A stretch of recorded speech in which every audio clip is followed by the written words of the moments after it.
Lucas 15.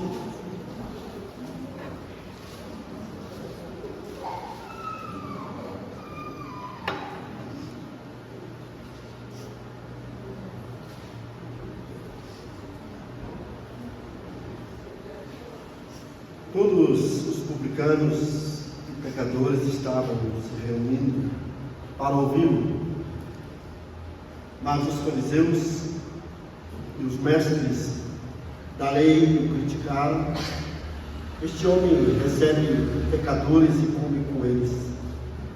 Então Jesus contou esta parábola: qual de vocês, que possuindo 100 ovelhas, perdendo uma não sai, não deixa as 99 no campo e vai atrás da ovelha perdida até encontrá-la? E quando a encontra, coloca alegremente nos ombros e vai para casa.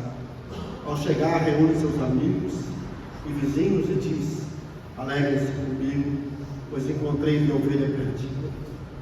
Eu lhes digo que, da mesma forma, haverá mais alegria no céu por um pecador que se arrepende do que por 99 justos que não precisam de arrependimento. Ou qual é a mulher que, possuindo 10 dracmas, perdendo uma delas, não acende uma candeia, varre a casa e procura atentamente até encontrá-la? E quando a encontra, reúne suas amigas e vizinhos e diz: alegre-se comigo, pois encontrei minha moeda perdida. Eu lhes digo que, da mesma forma, há alegria na presença dos anjos de Deus por um pecador que se arrepende. Pai bendito, a tua palavra foi nos dada para ensinar, repreender, corrigir e educar. Que ela cumpra o seu propósito em nossas vidas. É que eu lhe peço em nome de Jesus. Amém. Amém. Os irmãos possam sentar.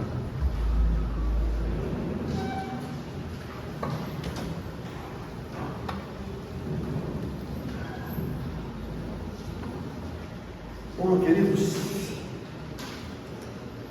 o título da minha reflexão hoje é As Parábolas da Ovelha Perdida e da Dracma Perdida. O capítulo 15 de Lucas, ele é o coração do Evangelho de Lucas. O coração do Evangelho de Lucas está aqui no capítulo 15. Nenhum capítulo do livro do Evangelho de Lucas resume melhor qual é a mensagem do Evangelho de Cristo do que esse capítulo. E Lucas conta uma parábola. Porque é interessante que Lucas, ele fala no singular, não sei se vocês perceberam, ele diz assim: então Jesus lhe contou esta parábola. Está no singular. No entanto, as nossas Bíblias, as sociedades bíblicas, ela colocou 3 parábolas. Mas se você observar, ele está contando uma parábola só, em 3 estágios diferentes. Se você pegar, por exemplo, o verso 8, diz assim: ou qual? Ele começa lá: qual de vocês que possuindo 100 ovelhas? No verso 4. Olha o 8. Ou qual? Percebe? Está contando a mesma parábola de forma diferente. Agora olha o verso 11. Jesus continuou. Então ele está contando uma parábola no singular, com 3 estágios. Porém, essas 3 parábolas, que é uma só, tem um único objetivo. Uma só parábola e um único objetivo. Qual o objetivo? Confrontar os fariseus e religiosos, os mestres da lei. O objetivo dele é mostrar para eles que eles estavam ignorando os marginalizados, os perdidos, e eles não deveriam fazer isso. Então ele fala essa palavra para atingir os mestres da lei. Então uma só palavra, um só objetivo: confrontar os mestres da lei, e uma só mensagem: Deus veio buscar e salvar os perdidos. Lucas 19:10. O Filho do Homem veio buscar e salvar os perdidos. Uma parábola, um objetivo, confrontar os fariseus, e uma só mensagem. Portanto, não é exagero falarmos que essa parábola ela está no coração do Evangelho de Lucas. Aqui o Evangelho está resumido e apresentado de forma clara por meio dessas 3 estágios de parábola. Hoje eu vou falar só sobre a ovelha e a dracma. Mas é importante a gente pensar que não termina aqui. Semana que vem vamos para o filho pródigo. Vamos pensar um pouco mais, porque o filho pródigo é a coroa, ou melhor, cereja do bolo desse capítulo. É onde o pai se revela de uma maneira muito mais extraordinária, como aquele que ama e está querendo salvar os perdidos. Sendo assim, eu queria pensar com vocês algumas questões. O que Jesus quer nos ensinar com essas 2 parábolas? Já que eu vou focar nas 2. O que Jesus quer nos ensinar com essas 2 parábolas? Anotei. Primeiro, que a religião verdadeira é acolhedora e não excludente. Vou repetir. Que a religião verdadeira é acolhedora e não excludente. Vamos dar para o microfone no chão. Só abaixo. E é interessante isso, porque o verso 1 ao 3 vai mostrar exatamente isso. Porque no verso 1 ao 3 fica claro que havia 2 públicos ali em volta de Jesus. Quais são os 2 públicos que estavam em volta de Jesus? Os ouvintes e os críticos. Olha aí o texto, por favor. Diz aí: todos os publicanos e pecadores estavam reunidos para ouvi-lo. Então nós temos os publicanos e pecadores para ouvir Jesus. E aí continua: mas os fariseus e mestres da lei o criticavam. Este homem recebe pecadores e come com eles. Então, Jesus estava ali em volta de 2 grupos: aqueles que estavam com sede para o Evangelho, aqueles que queriam aprender a palavra de Deus, aqueles que queriam ouvir do mestre a Shema, o ensino, ouve a Israel, aqueles que estavam ali abertos a aprender. Mas por outro lado estavam os críticos, querendo encontrar defeitos, querendo encontrar erros, querendo mostrar que não faz sentido Jesus está ali ouvindo aqueles, reunindo com aqueles pecadores. É interessante porque aqui diz 2 coisas importantes: este homem recebe pecadores e come com eles. São 2 coisas. Receber traz a ideia de hospitalidade. Um judeu não ia ser hospitaleiro ou hospedar um samaritano, por exemplo. Muito menos os publicanos e pecadores. Os publicanos poderiam ser judeus, mas que se vendem a Roma, se transformando em cobrador de impostos. Aí esse Jesus que deveria recriminar os publicanos e pecadores, que deveria rejeitá-los, Jesus recebe eles na casa dele, ou na casa das pessoas que ele sabe. Jesus hospeda eles. Essa é a ideia aqui do texto. Mas mais do que isso, come com eles. E comer com eles é pior, porque fala de comunhão de mesa. E para o judeu a comunhão de mesa é algo muito íntimo. A comunhão de mesa é algo para poucos. Eu não convido para minha casa qualquer pessoa.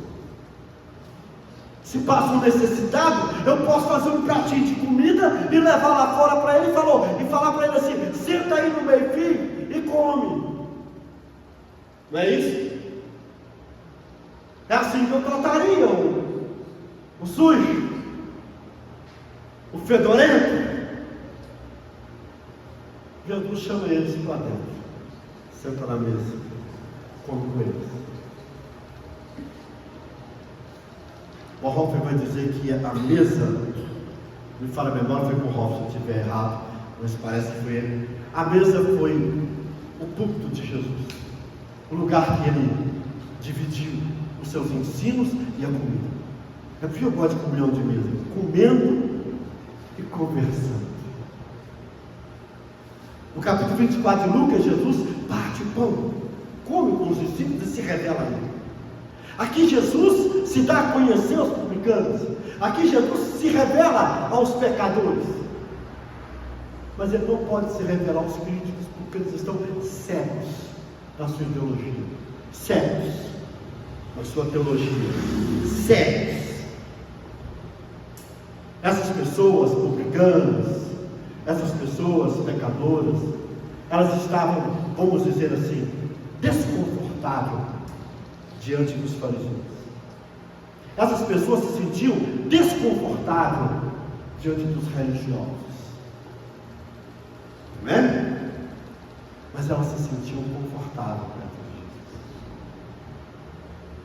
Jesus. Hoje a grande discussão que está sendo feita não é exatamente isso.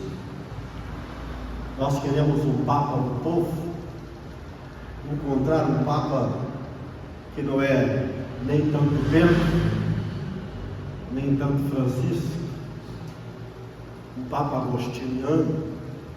Pessoalmente gostei. Martim Lutero era agostiniano. O teólogo mais citado por João Calvino foi Agostinho de Hipona. Embora eles pegam uma vertente do Agostinho diferente da vertente que pegam os protestantes. Eles estão mais preocupados com a eclesiologia, a visão de igreja de Agostinho, do que com a teologia dele em si. Mas eles estão em busca de uma pessoa onde os pobres, marginalizados, não se sintam desconfortáveis. A grande pergunta é: o necessitado se sente desconfortável perto de você?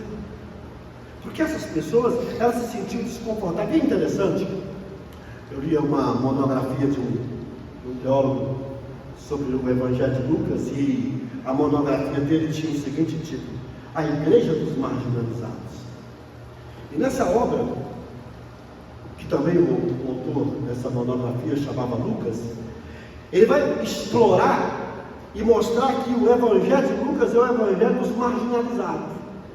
Lucas vai falar dos excluídos. Os pobres eram excluídos, as mulheres eram excluídas, as crianças eram excluídas, os de má fama, publicanos e pecadores, eram excluídos, e os enfermos eram excluídos. Ou seja, os religiosos excluíam os pobres porque era pobre, estava debaixo de maldição, as mulheres porque era inferior a eles,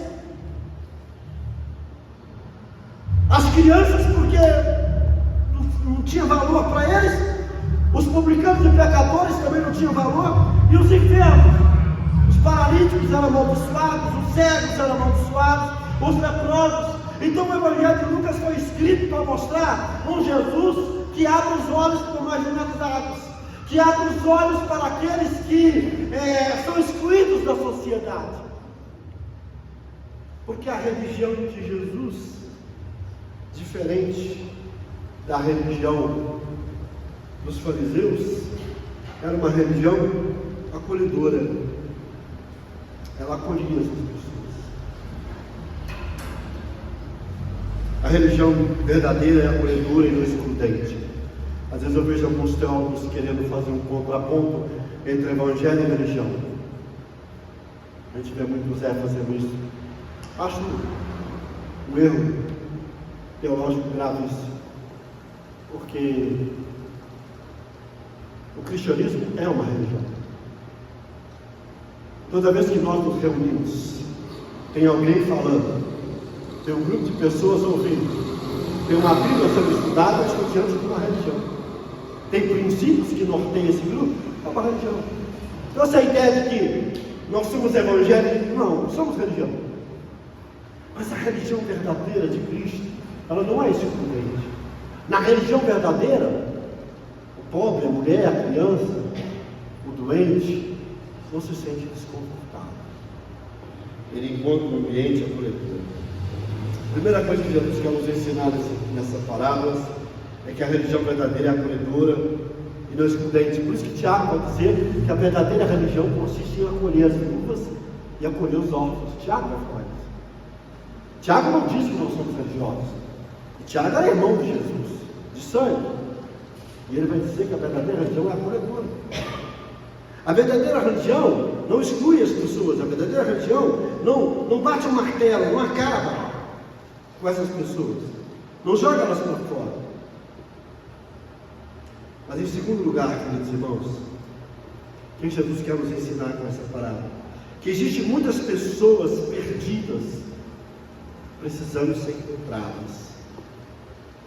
Primeiro, que a religião de Jesus é acolhedora e não é excludente. Mas a segunda é que existem muitas pessoas perdidas, precisando ser encontradas.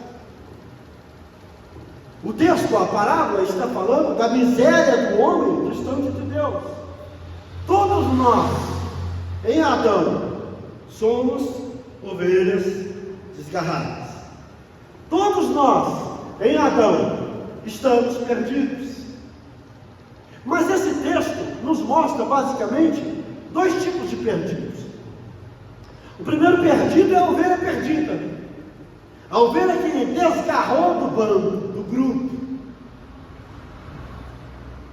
e foi para não sei para onde. A versão, ao meio da revista atualizada, a própria Ná, vai dizer que ele vai deixar as 99 no deserto. Mas a NVI não quis colocar deserto, ela falou no campo. Eu entendo a NVI. Porque a palavra grega aqui fala de lugar ermo, que pode ser um campo, mas ermo, sem habitação, deserto. Então a probabilidade de que ele deixou aquelas 99 e foi atrás daquela que ele não sabe para onde. E as ovelhas são míopes, por natureza. Os olhos das ovelhas é o olho do pastor. A ovelha vê a vida com os olhos do pastor. Ela enxerga a realidade com os olhos do pastor. Então ela estava perdida. São aqueles que, por displicência,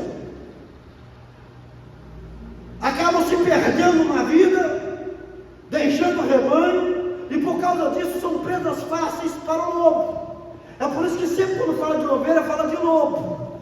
O lobo gosta das ovelhas, porque as ovelhas sozinhas são indefesas. A ovelha é um animal dependente, ela precisa do pastor, ela precisa do cuidado dele. A ovelha é um animal que sozinha, ela é uma presa fácil para o leão, para o lobo, para qualquer outro tipo de animal. Ela está perdida. É por isso que quando a pessoa deixa a igreja, abandona o caminho e sai para esse mundo, ela está indefesa. É fácil o inimigo entrar pelas redes sociais.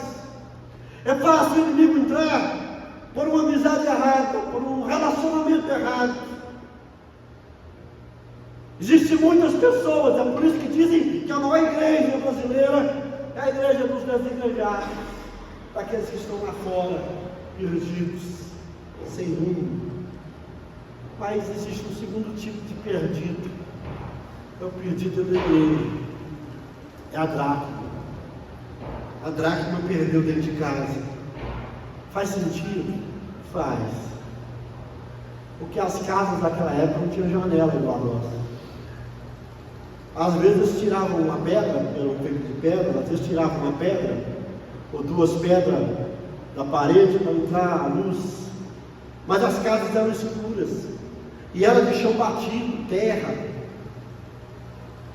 Então havia muita poeira. Então a moedinha caiu ali, a dracma, que era uma moeda grega, do mesmo valor do denário romano, se perdeu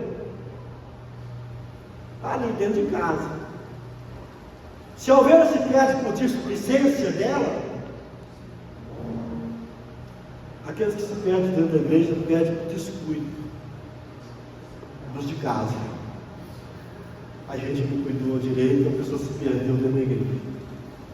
Ela acende a lamparina e ela passa o tempo ali varrendo, de um lado para o outro, para achar uma dracma, tentando encontrar o perdido dentro da igreja.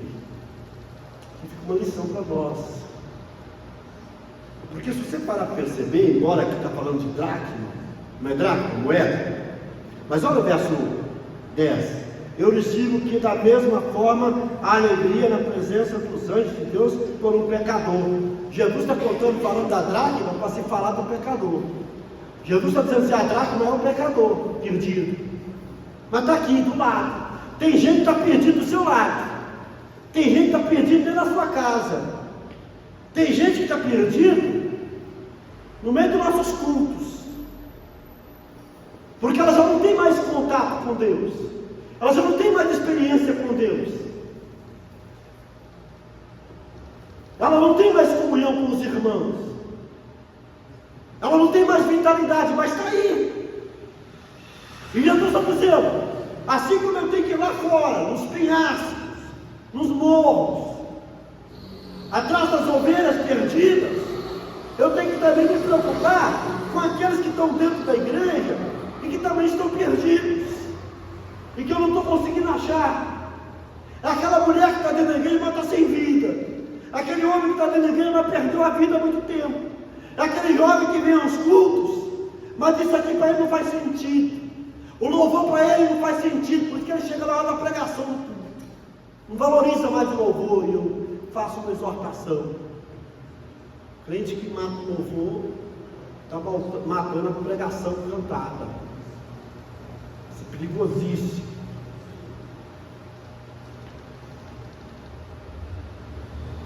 Nós temos que ter consciência de que existem muitos perdidos. E a pergunta que tem que ser feita é: como nós vamos lidar com esses perdidos? O que nós vamos fazer com esses perdidos? Vamos ignorar aquela pessoa? Ela quis sair da igreja. O problema dela. Ela é mimizenta mesmo, infantil, emocional.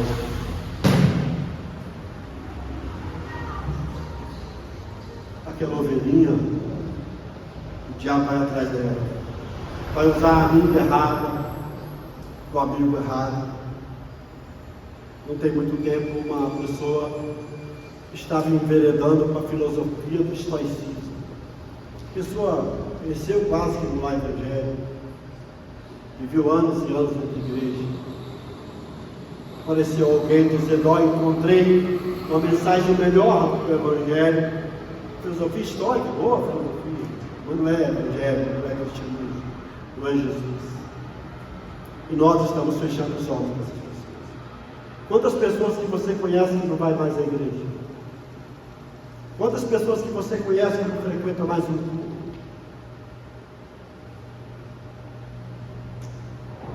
Nós temos que pensar seriamente. Quantas pessoas você está vendo dentro da igreja que está morta espiritualmente, não ora mais? Durante o culto fica olhando para o lado, tentando achar teia de aranha no telhado. Quantas pessoas você conhece dentro da igreja que durante o louvor ela fica sentadinha olhando para as paredes, que não canta mais, não adora mais? Quantas pessoas que não conseguem pegar uma caneta e anotar um sermão? Você está observando essas pessoas e não está nem aí para ela? Essa pessoa é a próxima desigrejada que você vai conhecer. Essa pessoa é a próxima desviada que você vai conhecer. E no Brasil hoje não se fala mais em desviado. Desviado é uma linguagem da década de 80 e 90. A geração Z, que vai de 94 até 2010, que nasceu nessa época, não conhece desviado, só conhece o termo desigrejado. Não estou desviado, eu continuo orando, continuo. Esses dias pouco eu estava conversando com uma pessoa. Não, pastor, eu não estou desviado, não é da nossa igreja, estava frequentando outra igreja. Eu continuo orando, lendo a Bíblia. Eu sou igreja. Não, você não é igreja coisa nenhuma. Tira isso da sua cabeça, seu diabo que te iludiu. Não, eu sou igreja, me prova, vamos conversar. As pessoas estão iludidas, enganadas. A pergunta que tem que ser feita é: você conhece algum perdido fora da igreja? Seu pai? Sua mãe? Seu vizinho? Você conhece pessoas perdidas aqui dentro? O que você está fazendo? Terceira questão que nós aprendemos com essas duas parábolas: que nós precisamos ir atrás dos perdidos. Ponto 2, não confunda, é que existem muitas pessoas perdidas precisando ser encontradas. Existem perdidos fora da igreja, mas o terceiro ponto é: nós precisamos ir atrás dos perdidos. Mas por que não vamos? O preconceito religioso com os perdidos. É isso que está aqui no verso 3. O preconceito religioso. Para o judeu, eles não abriam nenhuma porta de possibilidade para um publicano e pecador. Inclusive, para eles, essas pessoas, é quase que elas não tinham curas, quase que elas estavam condenadas a viver daquele jeito. Então, eles passavam de longe, não queriam nem saber delas. Havia totalmente uma rejeição dessas pessoas. Muitas das vezes, nós estamos apaixonados pelo culto, estamos apaixonados com a igreja, a tal ponto de que nós não queremos ir atrás dos perdidos. Isso também é um preconceito religioso. Quando Pedro está lá no Monte da Transfiguração, e ele diz: Senhor, vamos ficar aqui. Essa é a mentalidade daqueles que acham que a religião satisfaz. Vamos ficar aqui, só nós aqui. Nem nos outros discípulos pensaram. O Pedro pensou nem na esposa. Percebe que Pedro era casado. Pedro visitou a sogra dele. Pedro não pensou na esposa, não pensou em ninguém. O egoísmo religioso de Pedro era tão grande que ele não pensou na família dele. Ele não pensou nos outros discípulos, ele só queria pensar nele. Aleluia, vamos ficar aqui. Os fariseus amavam a religião deles a tal ponto que eles não queriam. Eu diria que o fariseu, ele não quer que a religião cresça. Está tão bom aqui, para quem vai trazer? Porque toda vez que entra uma pessoa nova para a igreja, entra problema. Porque ela não vem sozinha. Vem uma legião atrás dela. Não estou falando de demônio não, gente. Uma legião aqui no sentido cultural. Ela traz os seus trejeitos, sua teologia de outra igreja, não é assim? Ela traz as suas visões de vida. Ela não vem sozinha, não. Você que vem para a igreja, você vem sozinho? Não vem. Muitas das vezes eu estou pregando aqui, você está me comparando com outra igreja, com outro pastor. Às vezes, me ajudando aí, você está melhor. Mas às vezes está dizendo que está pior. Então os fariseus e religiosos, eles eram preconceituosos. E eles não queriam, de jeito nenhum, que essas pessoas fossem salvas. Essa que é a verdade. Existe até uma frase, eu não encontrei essa frase, eu pesquisei e não encontrei não, sabe? Eu tenho muito medo de falar coisas que a gente não acha a fonte, né? Mas tem um sujeito que disse que, quando a Bíblia diz que há alegria no céu para um pecador que se arrepende, teve uma pessoa que disse que o judeu tinha uma frase parecida. Quer dizer que há uma alegria no céu quando o pecador é destruído, quando o pecador é excluído. Então, para isso, quando você exclui alguém, eles batem palma para você. Eu não encontrei essa afirmação, procurei, protegei, não achei.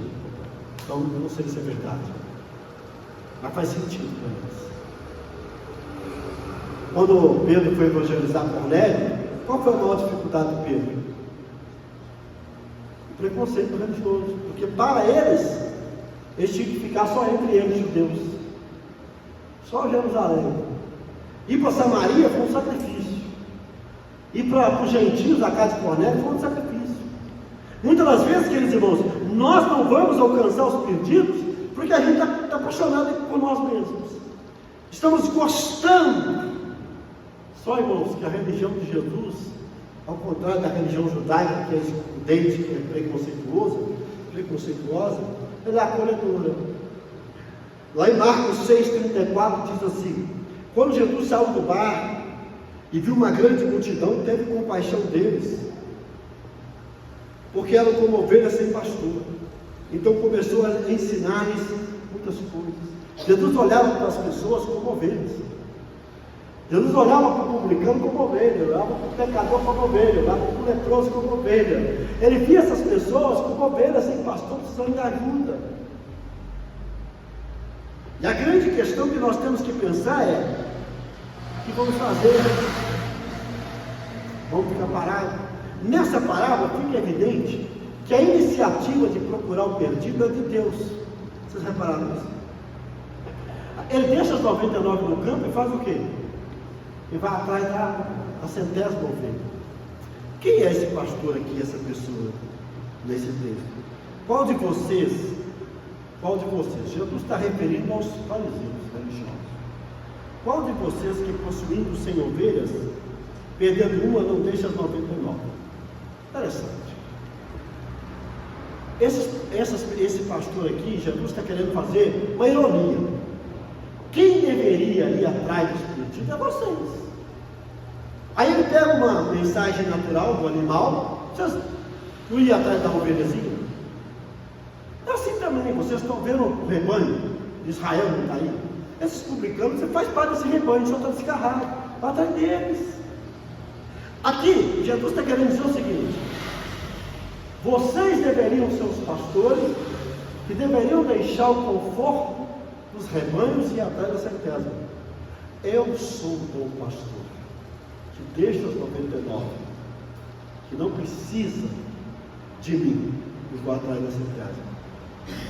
Ao mesmo tempo que ele diz, vocês são esses pastores, ele está dizendo, eu sou esse pastor. Ele está querendo dizer assim, vocês deveriam fazer e não faz, e eu vim para fazer. É por isso que Lucas 19:10 diz assim, eu vim para os que salvar os perdidos. E Lucas 19:10 é o contexto da história de Zaqueu, que é publicano. Jesus vai até Jericó para encontrar Zaqueu, essa aqui é a realidade.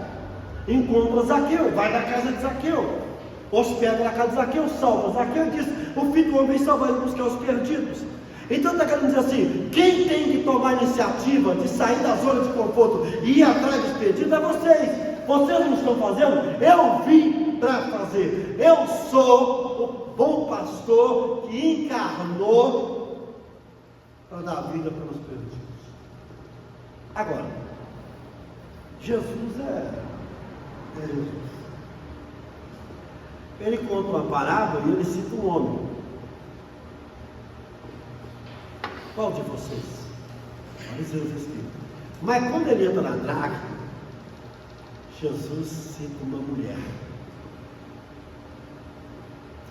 Veja o paralelo. Ele fala de um homem, depois ele fala de uma mulher no mesmo nível de igualdade. Percebe? Ele coloca o homem e a mulher como duas metáforas. Jesus está dizendo para os fariseus, vocês deveriam ser essa mulher. Imagina chamar um fariseu de mulher. Essa mulher representa vocês, mas vocês não quiseram. Então essa mulher representa o Filho do Homem, Jesus.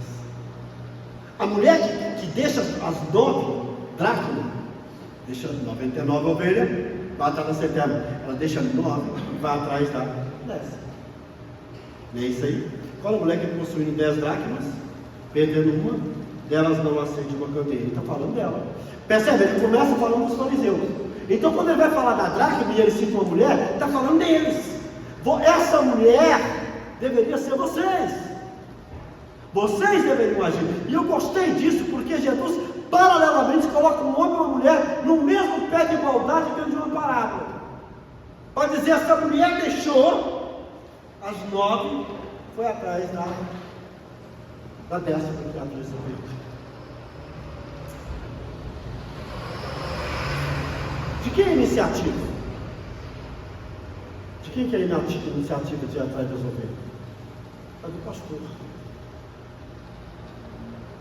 Nós não somos ovelhas que se acham. Nós somos ovelhas que foram encontradas. Como disse Joãozinho, primeira carta de João, capítulo 4, ele nos amou primeiro. Ele veio na glória. Filipenses 2 explica isso. Ele deixou sua glória, se fez homem e foi obediência até a morte. Ou seja, é o pastor deixando o conforto, deixando tudo em busca da gente. Ele é essa mulher que veio ao nosso encontro. Deixa eu contar a história, então eu não aguentei, tem que contar. Eu achei muito engraçado. Contava para o Cristiano hoje, um dos maiores teólogos do século XX é o Albert Schweitzer. Schweitzer foi médico, músico, inclusive tocava baixo, Mozart, inclusive era conhecido como um dos grandes músicos. Ele era alemão. Ele foi ser missionário na Índia, ele era luterano. O Albert Schweitzer conta uma historinha que numa aula de confirmação, o que é aula de confirmação para os luteranos? É aquela aula que você dá para o catecumen, para aqueles que vão se tornar membro da igreja. Então estava lá os meninos que iam se tornar membro da igreja. E aí a pessoa estava dando uma aula de iniciação, de instruções básicas. E aí surgiu essa parábola. É muito engraçado, porque a criança chamou essa mulher de idiota. Essa mulher é idiota. Ela gastou um tempão varrendo a casa, e quando ela acha uma moeda, ela chama as amigas, chama todo mundo e faz uma festa. Ela gastou mais dinheiro com a festa do que valia aquela moedinha. É burra demais. Economicamente, aquela mulher é burra. O Schweitzer disse assim: não, você está certo. Do ponto de vista econômico, aquela mulher chama todo mundo para achar o dinheiro perdido, depois que chama faz uma festa. Não adiantou nada achar o dinheiro, gastou tudo. Talvez mais um pouco. Mas o Schweitzer fala uma coisa interessante, ele vai dizer: só que o texto não está falando de economia, o texto está falando de graça. O texto está falando de graça. A graça se multiplica, onde abundou o pecado, superabundou a graça. A graça é generosa, é bondosa. A nossa salvação é a iniciativa do Pai. Se Ele não tomasse a iniciativa, nenhum de nós seríamos salvos. Efésios 2 deixa isso claro. Se Ele não viesse ao nosso encontro, nos desse vida. Agora, a pergunta que fica é: e nós estamos tomando a iniciativa para ir atrás dos perdidos?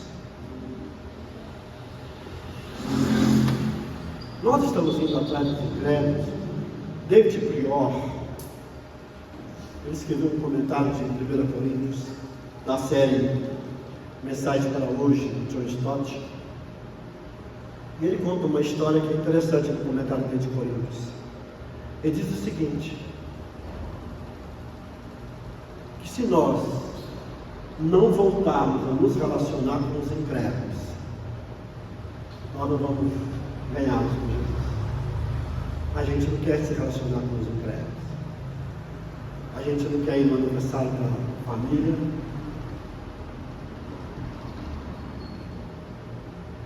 A gente quer fugir. É claro que tem alguns que quando vai para esses lugares, é pior incrédulo que os incrédulos estão lá. Apronta mais, bebe mais do que elas.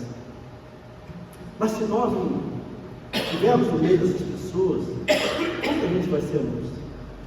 Ser luz dentro do museu? É fácil. Ser sal dentro do saleiro? É fácil. Quero ver você ser sal na podridão do mundo. Quero ver você ser sal naquela reunião de família, onde os cunhados estão bebendo, os tios estão abaixando a calça até lá embaixo, e você de cristão dando xingo. Como que nós vamos alcançar os perdidos se nós fugirmos deles? Quantas pessoas voltam ao testemunho que você tem aqui, daquela cantora, quando ela disse: por que nunca me falaram de Jesus? Me falaram de Chechonolhe, me falaram de coach, me falaram de neurolinguística, mas não me falam de Jesus. Essa semana eu vi um pastor, considerado não muito bem visto pelos reformados, Paulo Mazon, e ele falou uma coisa interessante: que nós, muitas das vezes, criamos tantas desculpas para não falar de Jesus. Não falo de Jesus no meu serviço, porque no serviço não é lugar de falar de Jesus. Eu não falo de Jesus no almoço da família, porque almoço de família não é lugar de falar de Jesus. Ah, eu não falo de Jesus na faculdade, não é nas escolas, porque não é lugar de falar de Jesus, eu estou ali para estudar. Ah, eu não falo de Jesus no vôlei, no esporte, porque não é lugar. Aí o Paulo Mazano falou, aonde é o lugar? Dentro da igreja? É, dentro da igreja, que é o lugar de falar de Jesus, porque aqui você chora, aqui você canta. Sempre acho que a gente fala de chorar muito tempo. A gente canta, chora, dança. Mas nós não falamos de Jesus. Aí não fala de Jesus no serviço, aí não fala de Jesus na faculdade, aí não fala de Jesus na equipe do esporte, a gente não fala de Jesus nas redes sociais. Quando é que a gente fala de Jesus? Quando é que você fala de Jesus? Queridos, há pessoas sedentas. Às vezes eu vejo alguns testemunhos, tem pessoas sedentas, precisando de Jesus. Olha para vocês verem os legendários. Né? Eu já disse para os irmãos que eu sou totalmente contra legendário. Legendário é mais um modismo, como foi o G12 e tantos outros.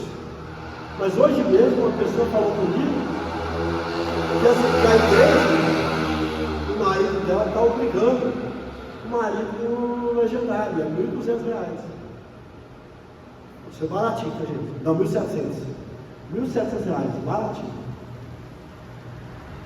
O pai do Neymar foi um legendário, R$80.000. E ela está assim, pastor, não aguento mais isso. A gente não precisa disso, pastor. Meu marido não precisa disso não para virar homem, não. Mas é obrigação, a igreja está exigindo que os homens todos vão nos legendários. E o mundo aí fora, que não são crentes, estão indo. Ou seja, a gente consegue vender um pacote de R$1.700 para o cara que não é crente levar o marido, a mulher levar o marido no legendário, mas não conseguimos falar de Jesus para ele e dizer, vem, Cristo é a resposta, Cristo é a solução. Nós não conseguimos. Nós conseguimos levar uma pessoa para o legendário no valor de R$80.000, mas não conseguimos falar para ela que Jesus é o caminho, a verdade e a vida. A igreja primitiva não precisava dessas coisas, não, porque a transformação dos homens, das mulheres, das crianças, é o Espírito Santo usando a sua palavra para transformar vidas, corações, famílias, sociedades. A igreja cresceu sem precisar disso. Nós temos que voltar a tomar iniciativa. Deus quer que vamos ao encontro dos perdidos. Deus quer que a gente saia da zona de conforto. Deus quer que a gente faça alguma coisa. É interessante, porque no verso 5 diz assim: e quando encontra, coloca alegremente nos ombros. Sabe como que era feito isso? Geralmente uma ovelha ela podia pesar, alguns dizem 30 quilos, outros chegam até 40 quilos. Ele pega ela aqui pelos dois pés, joga ela nas costas, a barriga dela fica aqui no seu pescoço, e ele carrega ela por distâncias grandes. Mas é interessante que há dois passos aqui, olha para você ver. No verso 5 diz que ele encontra e coloca alegremente nos ombros. Agora olha o verso 6. E vai para casa. Ao chegar, reúne seus amigos e vizinhos e diz: alegre-se comigo, pois encontrei minha ovelha perdida. O primeiro passo é encontrar, colocar nos ombros. O segundo passo é reintegrar essa ovelha no aprisco. Celebrar a volta dela. Mais do que ir atrás do pecador, nós temos que trazer ele para casa. De volta para casa, reintegrar ele na comunidade. Percebemos dois passos? Encontrar e reintegrar. Buscar e reintegrar. A igreja precisa buscar e integrar os perdidos na casa do Senhor. Quarto e último ponto, queridos irmãos. Estou tentando ser bem resumido aqui hoje. Eu tive que fazer 2 esboços. O primeiro esboço tinha 12 páginas, aí eu fiz um resumidinho aqui de 3 páginas para facilitar. Esse aqui que estou pregando só tem 3 páginas. Quarto, que devemos celebrar a conversão dos perdidos. Percebe?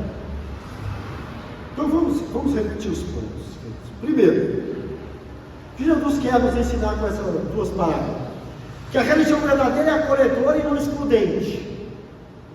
Segundo, que existem muitas pessoas perdidas precisando ser encontradas dentro e fora da igreja. Terceiro, que nós precisamos ir atrás dos perdidos. Temos que tomar iniciativa. E aqui é interessante porque o texto fala que ele foi lá, ele vai até encontrá-la. Olha o que diz aí, no verso 4. Qual de vocês que possuindo 100 ovelhas e perdendo uma, não deixa 99 no campo e vai atrás da ovelha perdida até encontrá-la? É insistência. Quarto ponto, que devemos celebrar a conversão dos perdidos. Em todas as 3 palavras, vemos Deus se alegrando com o encontro daquilo que estava perdido. O pastor se alegra quando encontra a 100ª ovelha. Se nós olharmos aqui, ó, para vocês verem, no verso 5, 6, ele fala de alegrar. Vai para casa, ao chegar, reúne os seus amigos e vizinhos e diz: alegre-se comigo, pois encontrei minha ovelha. Aí no verso 7, eu lhes digo que da mesma forma haverá mais alegria no céu, de novo alegria, por um pecador que se arrepende, do que 99 justos que não precisam de arrependimento. Verso 9, a moeda. E quando se encontra, reúne suas amigas e vizinhas e diz: alegre-se comigo, pois encontrei a minha moeda. Eu lhes digo que da mesma forma há alegria na presença dos anjos de Deus por um pecador que se arrepende. Agora olha aí o verso 23. Traga um novilho gordo e magro, vamos fazer uma festa e alegrar. Alegria. Pois esse meu filho estava morto e voltou à vida, estava perdido e foi achado. E começaram a festejar, alegria. Verso 25, quando isso o filho mais velho estava no campo, quando se aproximou a casa, ouviu música e dança, alegria. Ou seja, verso 32, mas nós tínhamos que celebrar, alegria, a volta desse irmão, alegrai-nos, porque ele estava morto e voltou à vida. Ou seja, a palavra alegria, irmãos, ela vai aparecer 10 vezes aqui nesse capítulo 15. 10 vezes. E algumas vezes parece só festa e dança, que é sinônimo de alegria. Nós temos, queridos irmãos, que celebrar a volta do Senhor. Eu acho que foi daqui que o G12 tirou aquela coisa que de quando a pessoa chega no encontro, lembra, faz uma festa grandiosa, a festa famosa. Acho que eles pegaram isso aqui. Há muita alegria. Nós temos que alegrar. E é interessante, irmãos, porque essa alegria, segundo ponto aqui, é que essa alegria não é simplesmente porque a ovelha voltou, ou achou a dracma, ou no filho pródigo, o filho voltou. A alegria não está atrelada à volta em si, mas ao arrependimento. O foco está no arrependimento. Verso 7, verso 10, verso 18 e verso 21 foca na palavra arrependimento. Olha o verso 7. Eu lhes digo que da mesma forma haverá mais alegria no céu por um pecador que se arrepende. A alegria, ela é causada não pelo fato das pessoas estarem vindo à igreja. A alegria acontece quando existe metanoia, a palavra grega, usada aqui em Lucas 15, eu fiz questão de confirmar isso, é metanoia, que é literalmente mudança de mente, uma mudança interior. Se não houver mudança, não há alegria. O Pai não está alegre, o céu não está alegre, porque tem muita gente vindo para a igreja, não. Ele só se alegra quando há mudança de vida. Porque nós estamos assistindo na igreja hoje muitas pessoas se tornando evangélico como modismo. É triste o que eu estou falando aqui, mas virou moda ser evangélico. Eu tenho lido um pouco sobre a geração Z, e é interessante que a geração Z, ela está mudando o seu perfil cultural cultural no mundo inteiro. Por exemplo, há uma pesquisa que diz que na Europa, essa geração Z que vai de 94, que nasce entre 94 e 2010, está voltando para a igreja. A geração Z está fugindo do churrasco, está fugindo do noitada, está fugindo do bebida. A geração Z está indo para a academia. A geração Z acorda 4 da manhã para correr. Essa geração mudando completamente. E muitas dessas pessoas estão voltando para a igreja, mas está havendo hoje um modismo. Todo mundo hoje é evangélico no Brasil. Até a Virgínia. Deus abençoe essa sessão aqui, lá no Senado. Todo mundo. Os cantores, a quantidade de pessoas que eu conheço, que vão à igreja domingo, que postam na igreja domingo, mas não sabe estão no pagode, estão no funk, estão na igreja. Porque é moda ser evangélico. Não tem mais a ver com um arrependimento. A palavra-chave do evangelho é arrependimento. Qual foi a primeira palavra do discurso de João Batista no Jordão? Arrependei-vos, porque é chegar no reino de Deus. Quando Jesus veio, qual foi a primeira palavra dele? Arrependei-vos, porque é chegar no reino de Deus. Qual foi o tema do sermão do Pedro no dia de Pentecostes? Arrependei-vos. A palavra, o evangelho tem a ver com arrependimento.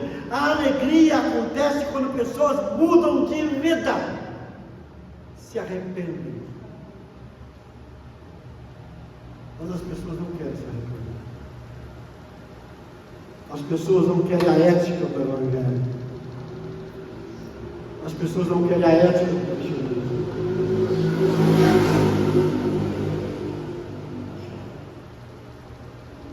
Estão criando igrejas alternativas para que você não tenha que arrepender. Igreja que te aceita de qualquer jeito. É interessante que nós temos que celebrar a conversão. Não é celebrar a igreja cheia. É gostoso ver a igreja cheia, mas nós temos que celebrar o arrependimento. E aqui eu encerro com uma palavra triste. O céu se alegra quando o pecador se arrepende, mas o céu se entristece quando ele não vê conversão mais entre nós. O céu está triste porque pecadores não estão abandonando os pecados e vindo para Jesus. O céu está triste porque nós não evangelizamos mais. O céu está triste porque nós estamos preocupados só em bater meta. Estamos preocupados como a gente vai correr, tira foto, mostra para todo mundo e depois deixa de ir na igreja porque está cansado. Não é assim? Eu tenho dito que as pessoas deveriam postar as fotos tiradas no PG, no story do Instagram. Vai lá, posta lá. Mostra para as pessoas que você tem uma reunião semanal onde você estuda a Bíblia. Estou cansado. O que você fez? Domingo não é dia do Senhor? Corri o dia todo. Fui para o sítio. Fiquei no clube o dia todo. Estou cansado. Que tipo de cristão é esse? São aqueles que nunca se arrependeram. A metanoia é de dentro para fora. A mudança de dentro para fora. O que Jesus quer dizer nessas parábolas é: temos que celebrar conversões verdadeiras, arrependimentos genuínos. Eu queria que você pensasse bastante nessa reflexão hoje, nesse início dessas reflexões do capítulo 15 de Lucas, e analisasse a sua vida. Pensasse: você se importa com os perdidos? Você se importa com aqueles que estão fora da igreja? Você se importa com a ausência de conversões, de pessoas aceitando Jesus de verdade? Você tem tomado a iniciativa. Você tem saído da sua zona de conforto? Você se sente desconfortável perto do incrédulo ou crente, como os fariseus e publicanos? Ou você sente que quando estão perto deles é o momento certo de ser luz, ser sal? Vamos colocar de pé.